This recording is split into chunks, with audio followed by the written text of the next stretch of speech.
দেখিছনে মানে ফটোখনৰ কাৰণে ইহঁতক ইমান ৰিকুৱেষ্ট কৰিব লগা হৈছে ব'লা দে কৃষ্ণ কিন্তু আগতকে বহুত দুষ্ট হৈছে দে নন্দু কি নন্দু তুমি কৃষ্ণ বাপেক নহয় জানো নন্দ আৰু এখন ভাওনা নহয় এই পুতনাৰ ফটো এখন লাগে ফটোকে ফটোহে আহা পেচা আহক দিয়া খালি ভাতটোহে ল'ব লাগে ভাতটো ল'ব লাগে চাওঁ টুপিটো খুলি লওকচোন ভাল হ'ল কি হ'ল? কৃষ্ণচোন গোটেই সোপা হৈল ঘৰ পানীটো বেয়া নেকি নন্দু জন্ম হৈছে চুলি নাই কাৰণে তেওঁটো কাষ্টিং কৰিছো দে ফটো মাৰ এফালে ঘূৰি থাকক এই কৃষ্ণ মুখখন মেলি থাকক এই পুতনা এনেকে দিয়া ক'ত দেখিলি নমা হাত নমা ফিলটো আন 1 2 3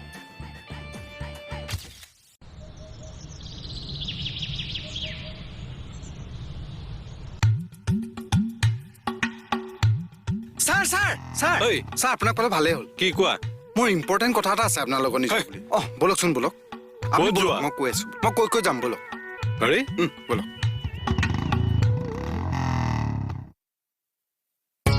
বম বম ভোলে হে প্ৰভু আজি কিবাকে কামটো কৰি দিবা আৰু কৃষ্ণ প্ৰভু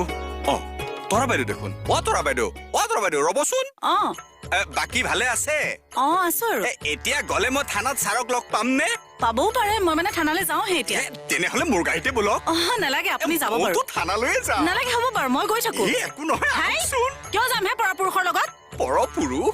কোন পৰপুৰুষ আপোনাৰ কথাই কৈছো মই কেনেকে পৰপুৰুষ মই দেখোন চিনাকি পুৰুষ ফটোৱা কথা কৈ থাকে মইনো কি ফুটোৱা কথা কলো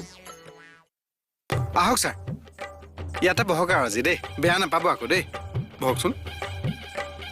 বাইদেউ চাহ দুকাপ চেনি নিদিব হা কোৱা কি ক'ব আছে কোৱা ইম্পৰ্টেণ্ট কথাটো আজি মানে মই 6টামান বজাতে খোৱা পাতিলো দেই 6টা বজাত উঠাৰ পিছত মই মূৰটো ইমান নিজৰ বুলি তিনটিনাইছে মইতো থাকিব পৰা নাই তাৰপিছত ভাবিলো অলপ পিছত ভাল হ'ব নেকি 10টা বাজি গ'ল ভাল হোৱা নাই তাৰপিছত ভাবিলো বোলো চাহ একাপ খাইলে কিজানি ভাল হৈ যায়